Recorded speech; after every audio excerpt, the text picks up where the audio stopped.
नमस्कार मु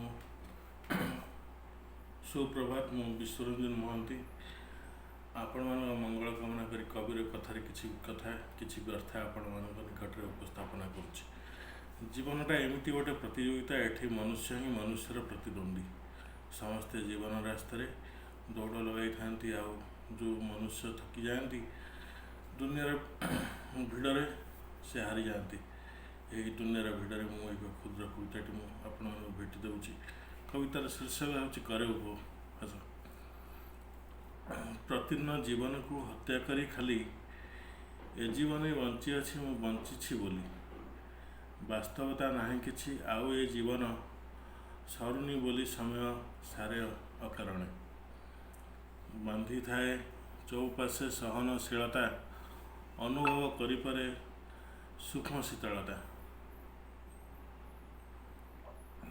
शरीर बारीपरे क्षुधा भल बंध अने आसे जापरे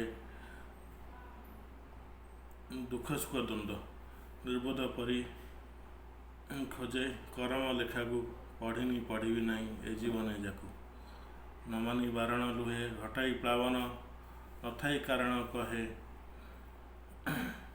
हुए मुहमान अज्ञाते उठरी पुणी खेली जाए हस नुहे हस दुर्भाग्य करे उपहास। धन्यवाद। आपण को मोर ये कविताटी जदि हृदय को छुई थाए ताहले आपण या सब्सक्राइब एवं लाइक करेंगे। नमस्कार।